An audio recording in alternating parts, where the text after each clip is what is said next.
नमस्कार दोस्तों, मैं doctor Manju Jain, retired associate professor from SN. Singh degree college Kanpur. जैसा आपको विदित है, मैं पिछले 1.5 साल पौने 2 साल से प्रेरणादायक कहानी नामक शीर्षक के अंतर्गत आपको वीडियो शेयर करती हूँ। यानी कि उसके माध्यम से मुझे संदेश देना होता है, विशेषकर युवाओं को जो कि आज गलत रास्ता अपना बैठे हैं या जरा सी बात पे वो उदास हो जाते, खिन्न हो जाते, चिंता हो जाती, उन्हें फ्रस्ट्रेटेड हो जाते, डिप्रेशन का शिकार हो जाते हैं। तो उन तक ये संदेश भेजना है कि कभी भी कोई भी असफलता हो या निराशा आपको आ गई हो तो आप कभी उसके लिए उदास मत होइए, कभी उसके लिए चिंता मत करिए। दुगने ऊर्जा से आप वो काम कर सकते हैं।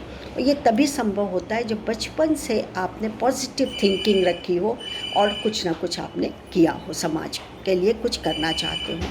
बस यही संदेश पहुंचाना है।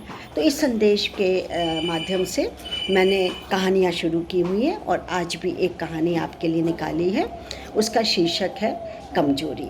हाँ जी, तो क्या है, ऐसी राजा का दरबार लगा हुआ था। सब मंत्री थे, सैनिक थे, कर्मचारी थे, वजीर थे, सभी लोग थे वहाँ पर। तो इतने में देखा कि एक अनजान आदमी आया उनके दरबार में अतिथि के रूप में। तो उसने राजा को अभिवादन किया, लेकिन वो देखने में अपने इलाके का नहीं लग रहा था, किसी दूसरे देश का लग रहा था, क्योंकि उसका पहनावा, ओढ़ावा, बातचीत करने का ढंग, हर तरीके से वो अलग लग रहा था। और उसकी बड़ी शानदार रंग बिरंगी और चमकदार वो उसने पगड़ी बांध रखी थी। तो राजा ने उसका स्वागत किया, बैठी अतिथि, और कहा कि एक बात मैं आपसे पूछ सकता हूँ, ये आपने जो पगड़ी ली है वो कहाँ से ली है और कितने की है? तो बोला कि ये मैंने इसके लिए बहुत खर्च किया है, बड़ी मुश्किल से मिली है, ये 1000 स्वर्ण मुद्राएं मैंने खर्च की है, तब मुझे ये मिला है। तो सुन कर के राजा हैरान हो गया, इतनी महंगी ये पहनता है, अरे वाह, तो बहुत ही ज़्यादा मतलब अच्छी बात है। खैर, लेकिन वजीर ताड़ गया। वजीर ने उनके कान में, राजा के कान में कहा कि आप इनकी ये ठग है, इसकी बात में मत आइएगा। अरे ये बाज़ार में 50-100 रुपये की मिलती है, चमकदार, खाली गोटा लगा हुआ है, आप मत करिए। ये है कि अलग दिख रही है, लेकिन ये अलग का मतलब थोड़ी है कि 1000 मुद्राओं की, आप बिल्कुल इसके उसमें नहीं आइएगा। अब क्या है, वो अतिथि ठग तो था ही, तो वो उसकी वजीर की मंशा समझ गया कि ये मेरी चालबाजी को, चालपट्टी को समझ गया। बस उसने कहना शुरू कर दिया, अरे राजा, आप इतने महानुभाव हैं, इतने उदार दिल के हैं, और आप नहीं लेंगे तो कौन लेगा? और मैंने तो बहुत सुना था कि कहीं भी ये पगड़ी कोई लेने को तैयार नहीं होगा, सिर्फ आप ही एक सम्राट ऐसे हैं जिनको नायाब अच्छी चीज़ों को रखने का शौक़ होता है, हर दरबार में रखते हैं, लेकिन मैं कहीं भी नहीं दे गया, सिर्फ आपके दरबार में आया हूँ। बहुत सुना है मैंने राजाओं के बारे में कि एक से एक उनके दरबार में नायाब चीज़ें होती हैं, दुर्लभ चीज़ें होती हैं, देखने लायक चीज़ें होती हैं, लेकिन मैं तो निराश हो गया। तो मैं चलूँ? इतने में वजीर एक दूसरे से नज़र मिलाने लगे। तो उसके बाद फिर से, क्योंकि चालाकी समझ गया था वजीर उसकी, और फिर से बोला कि ठीक है, आपके दरबार में नहीं है तो कहीं और देख लूँगा, मैं तो लौट ही रहा हूँ।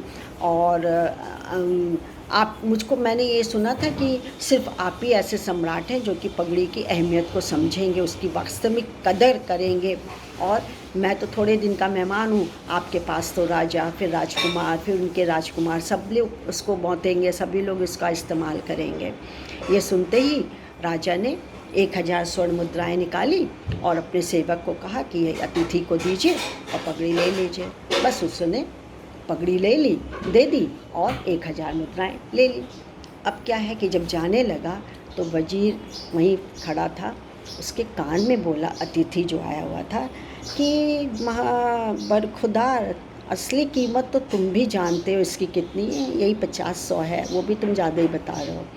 लेकिन ये याद रखो कि हर एक की कमजोरी पकड़ लो, नब्ज़ पकड़ लो कि उसकी वीकनेस क्या है, बस फिर क्या है, आप राजा, आप सेठ ही सेठ बन जाएंगे उसमें।